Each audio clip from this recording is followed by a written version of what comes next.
Welcome to Chapter 4. The first vocabulary word on our docket today is demeanor. And demeanor is simply your physiognomy, or your outward appearance.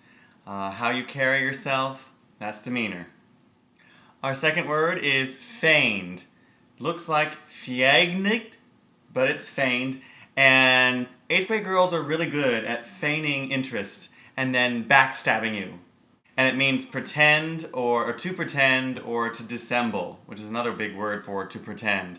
So I'm hoping that you're not feigning interest in this video and that you actually are learning something. The third word on the docket today is besmirch, which kind of has this great onomatopoetic, I'll get back to you on that, sound. Besmirch, it sounds ugly and it can't be good. It means to trash someone or to sully their reputation. 8th grade girls love to besmirch their best friends in the same hour that they tell them that they love them. Chapter 4, the interview. So Hester returns to prison, and as one might imagine, she's a bit frantic. Not only has she endured one of the most famous scenes of ignominy in American literature, but her baby's going berserk, and she won't shut up. So the jailer, Master Brackett, summons, Hester's long-dead husband, Dr. Chillingworth, to assuage her fears or her behavior, to calm her down. It's a great bit of dramatic irony. Once she is calmed, Hester apologizes for wronging Chillingworth and takes responsibility for at least her part and what has happened. Chillingworth, surprisingly, apologizes to Hester. He shouldn't have married her.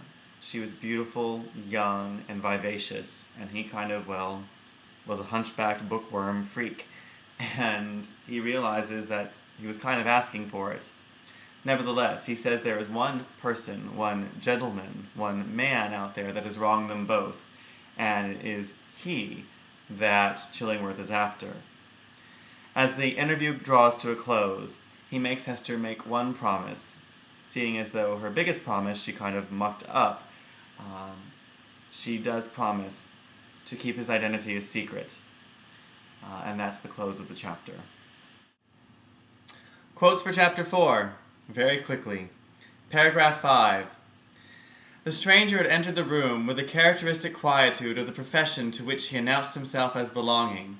Nor did his demeanor change when the withdrawal of the prison keeper left him face to face with the woman, whose absorbed notice of him in the crowd had intimated so close a relation between himself and her. His first care was given to the child, whose cries indeed, as she lay writhing on the trundle bed, made it of peremptory necessity to postpone all other business to the task of soothing her. Hester is understandably skeptical of her long-dead husband's return and his proffer of help to the baby. "Wouldst thou avenge thyself on the innocent babe?" whispered she. "Foolish woman," responded the physician, half coldly, half soothingly. Again, that kind of savage and civilized dichotomy that he demonstrates. "What should ail me to harm this misbegotten and miserable babe? The medicine is potent for good, and were it my child, yea, mine own as well as thine, I could do no better for it." So she trusts him carefully, and the baby stops crying, and they get on to more important matters. As you might imagine, Hester certainly feels as though she must apologize to Chillingworth, but strangely the tables are a bit turned in this interview. He says in paragraph 16, "Men call me wise. If sages were ever wise in their own behoof, I might have foreseen all this. I might have known that, as I came out of the vast and dismal forest, and entered the settlement of Christian men, the very first object to meet my eyes would be thyself, Hester Prynne, standing up a statue of ignominy before the people.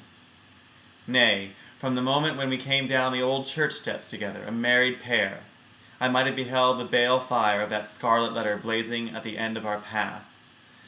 Now, I have a sneaking suspicion some of you have probably read The Crucible this year, and think for a moment of the parallel here between Roger Chillingworth and Elizabeth Proctor. Now, in terms of their soul, there's not much crossover here, but here the admission, after an adulterous affair, is very striking. Hester responds. Thou knowest, said Hester, for depressed as she was, she could not endure this last quiet stab at the token of her shame. Thou knowest I was frank with thee. I thought she was Hester. I felt no love, nor feigned any. I have greatly wronged thee, said Hester. We have wronged each other, answered Chillingworth. Mine was the first wrong, when I betrayed thy budding youth into a false and unnatural relation with my decay. Therefore, as a man who has not thought and philosophized in vain, I seek no vengeance, plot no evil against thee. Between thee and me, the scale hangs fairly balanced. But Hester, the man lives who has wronged us both. Who is he? And of course, Hester does not respond, but it only eggs him on the more. As we close chapter 4, the interview, Chillingworth has something to ask Hester. Seeing that she hasn't been very good at keeping her promises, or at least her vows, he does ask her to keep his identity a secret. She inquires, paragraph 27. Wherefore dost thou desire it? Inquired Hester, shrinking, she hardly knew why, from this secret bond. Why not announce thyself openly, and cast me off at once? It may be, he replied, because I will not encounter the dishonor that besmirches the husband of a faithless woman. It may be for other reasons. Enough it is my purpose to live and die unknown. Let therefore thy husband be to the world as one already dead, and of whom no tidings shall ever come. Recognize me not, by word, by sign, by look. Breathe not the secret, above all, to the man thou wottest of. Shouldest thou fail me in this, beware. His fame, his position, his life will be in my hands. Beware. I will keep thy secret as I have his. Swear it, rejoined he, and she took the oath.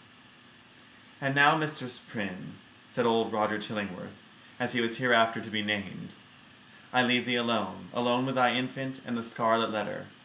How is it, Hester? Doth thy sentence bind thee to wear the token in thy sleep? Art thou not afraid of nightmares and hideous dreams? No, not when you're here.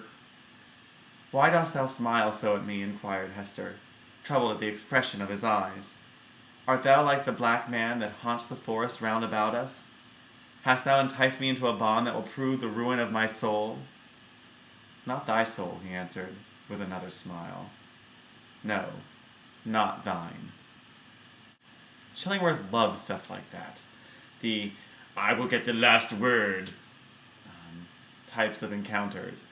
But what's important in that last quote is the establishment of the relationship or the parallel between Chillingworth and the black man. The black man here being the devil in the forest. The Puritans just loved wondering what was going on in the forest. It was where dirty deeds occurred. And it is not the first mention of the black man, nor is it necessarily the only parallel, but we'll get to that later.